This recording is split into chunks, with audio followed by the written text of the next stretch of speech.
Seja bem-vindo, você está no Comente Bíblia. Fica comigo.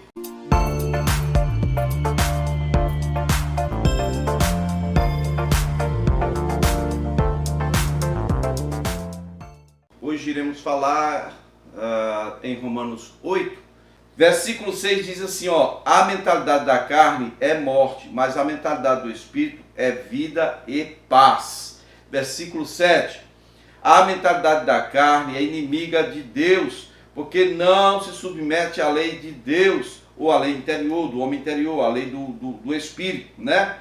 Nem pode fazê-lo. Versículo 8, quem é dominado pela carne não tem o poder de agradar a Deus. Não tem como agradar a Deus. Por que não tem como agradar a Deus? Eu quero perguntar a você como você se sentiria se você desse o seu filho em meu favor para quebrar o domínio da escravidão do pecado em minha vida e eu de repente voltasse a ser dominado e eu me entregasse novamente. Você se sentiria bem? Você se sentiria assim, que bom que ele está fazendo isso. Eu esmaguei o meu filho, sabe? Eu moí o meu filho por esse cara e agora ele está voltando para o mesmo domínio. Você se sentiria bem? Isso é agradável? É por isso que os que estão sob o domínio da carne não podem agradar a Deus, porque o preço que ele pagou foi para quebrar esse domínio, para libertar você do cativeiro do pecado, com a intenção de que você se torne servo, escravo da justiça de Deus em Cristo Jesus. A mentalidade da carne é inimiga de Deus, não pode agradar a Deus, não tem como se submeter a Ele. Os pensamentos carnais são relacionados a coisas aqui de baixo. E esses pensamentos geralmente são dominados pelo medo, pela inveja, o egoísmo. Veja que a palavra medo, né, aparece logo depois da queda do homem. Tive medo e me escondi. Escondeu de quem? Escondeu do Senhor. Então, quem está na carne já sente ameaça ali, o medo. Mas como é que a pessoa quer retornar para um negócio desse? Como é que você alimenta então o seu espírito? Como é que você alimenta a nova natureza? Primeiro você tem que tirar a comida, tirar a alimentação do velho homem. Veja o que você está consumindo aí nas redes sociais.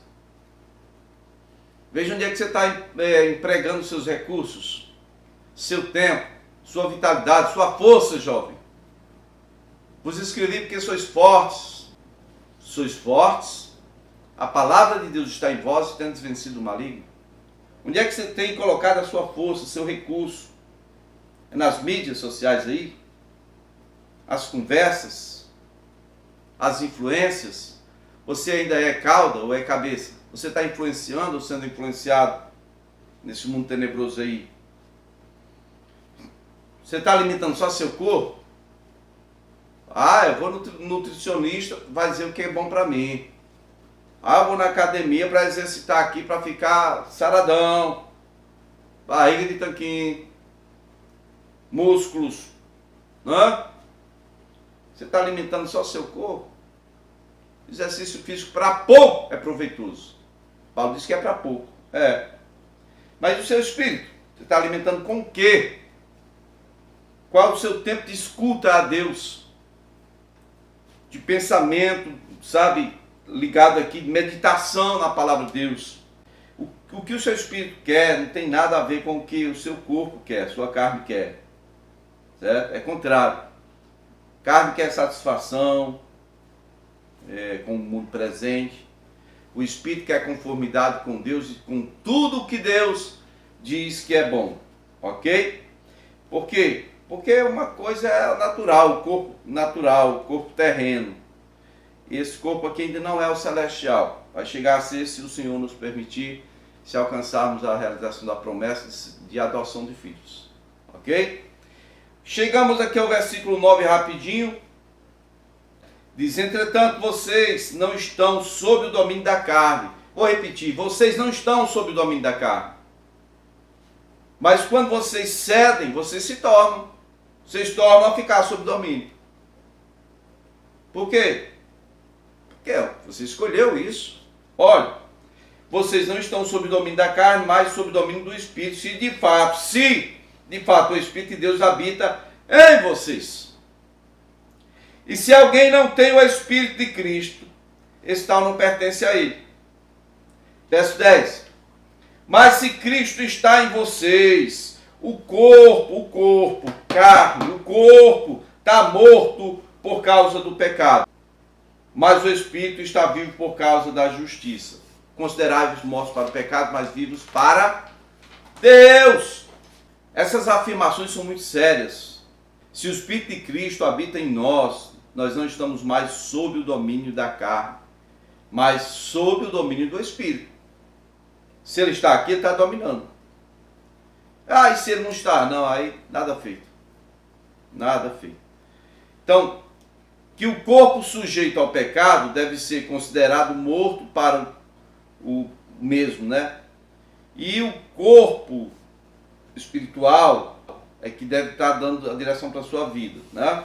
O Espírito Santo, ele vai vivificar nossos corpos mortais. Versículo 11.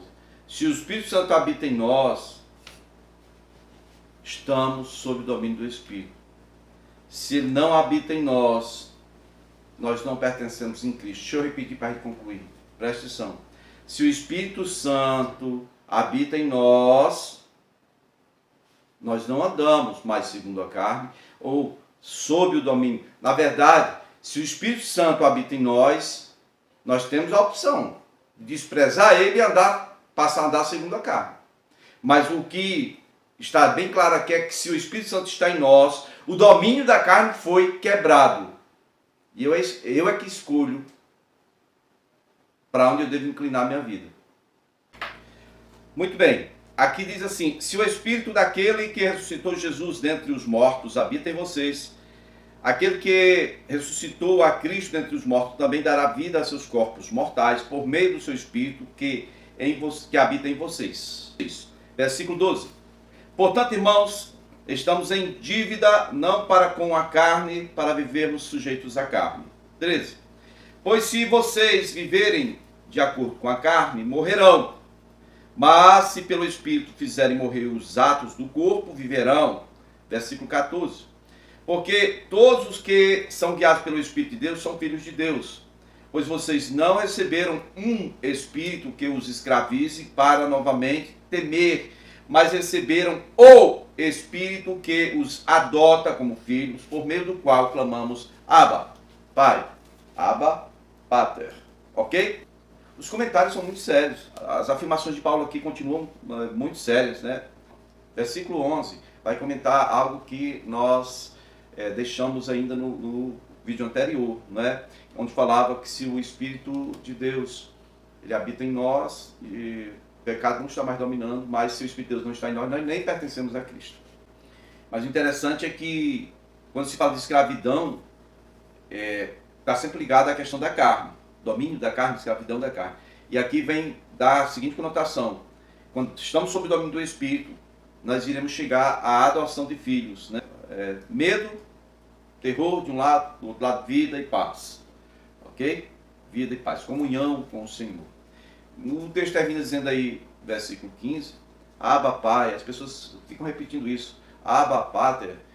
Paulo estava escrevendo para os romanos. Lá tinha um probleminha entre judeus e gentios. Abba, palavra hebraica. Pater, pai, é uma expressão romana, grego, né? Paulo está dizendo o seguinte: tanto o judeu quanto o gentil faz pelo Espírito, né, faz esse tipo de tratamento com Deus, né, chamando-o de Pater, ou de Abba, pai. Tanto o judeu quanto o gentil pode chamá-lo de pai, logo são feitos filhos de Deus. Isso tem nada a ver com a lei de Moisés, ok? Com filiação ou descendência genética. Eu quero que você leia a primeira carta de Paulo aos Coríntios, capítulo 2, versículo 12. Gálatas 3, 26. Gálatas 4, versículos 5 e 6. E segunda carta de Paulo a Timóteo 1, versículo 7. A outra expressão legal que tem aqui, muito boa que tem aqui, é: nós não somos devedores à carne, nem temos que viver sujeito a ela. Por quê? Porque o domínio da carne foi quebrado, certo? Não temos que viver sujeitos a ela. E então, no início, quem está na carne não pode agradar a Deus. Quem tende para a carne vai encontrar morte. Mas aqui fica bem claro, versículo 13. Pois se vocês viverem de acordo com a carne, vocês morrerão. Mas pelo Espírito fizerem morrer os atos do corpo, aí vocês viverão. A gente só pode realmente dizer, eu estou salvo, salvo mesmo, não tem como. Depois passar ao terceiro estágio, queridinho. Certo? Que é a glorificação. Esse corpo é transformado em outro corpo. Até lá, olha aí, ó. Já fui justificado, o domínio do pecado não está aqui, mas eu estou dentro desse corpo, estou sujeito a quedas. Olha, se vocês viverem de acordo com o corpo, com a carne de vocês, vocês vão morrer. É a primeira parte do versículo 13 aí. Então a decisão de quem é? O Senhor já fez tudo por mim, já quebrou o domínio do pecado. Ele está trabalhando em minha vida, mas Ele não vai invadir, Ele não vai me amarrar e dizer, espera aí que eu tenho que concluir essa obra que eu estou fazendo em sua vida. Não, eu tenho que decidir o que eu posso fazer, eu tenho que decidir buscá-lo intensamente. Mas se eu não quiser, Ele não vai me obrigar. Versículo 16 diz claramente, o próprio Espírito testemunha no nosso Espírito que somos filhos de Deus. Pronto, não tem nada a ver com mente, não tem nada a ver com achismo, com sentimentalismo. Eu sinto que eu sou filho de Deus, não. Quem nos dá o testemunho é o Espírito Santo. Não é a minha ideologia, a minha ideia, meu pensamento. Nem é o outro fulano, porque assim, às vezes tem gente que nos ama e nos segue. E aí, como discípulo, rapaz, chega a dizer, se fulano for salvo, é pouca gente. Se fulano não for salvo, é pouca gente que vai escapar. Só que não é uma outra pessoa que me conhece só exteriormente, que vai dizer, que vai testemunhar, dizer que eu sou salvo ou não sou não. É o Espírito Santo que dá esse testemunho. Testifica, ok? Versículo 17. Se somos filhos, então somos herdeiros. Herdeiros de Deus e co-herdeiros com Cristo. Se de fato participamos dos seus sofrimentos, para que também participemos de sua glória. Veja, traz sofrimento, irmãos. O processo de santificação é o processo de mortificação do corpo, de domínio sobre esses impulsos do corpo. Não tem como isso ser uma coisa boazinha, legalzinha, e que não traga sofrimento, não. Isso é o que tipifica a cruz, fazer morrer o velho homem. É você não só negar os impulsos do corpo, mas dominar sobre. E dizer, não, eu vou apresentar meu corpo aqui, meus membros, como instrumento de justiça. Amém? Está subentendido que para que eu participe da glória do Senhor, eu tenho que participar dos sofrimentos. Ou você acha que Jesus era um ET? Não, ele se fez homem. Ele sentiu todas essas coisas, mas não diz a Bíblia que ele não pecou em coisa alguma. Aí tu vai me dizer que é porque ele tinha uma natureza especial, porque ele era filho. Não, ele viveu nos dias da carne dele, ele viveu como homem. Ele viveu como homem. Senão seria injusto ele nos mandar fazer o que ele fez, sendo que ele tinha recursos especiais. Fica a dica para você. Ele nos ensinou como vencer. Vida de oração diária, buscar a presença de Deus, revelação demais da conta.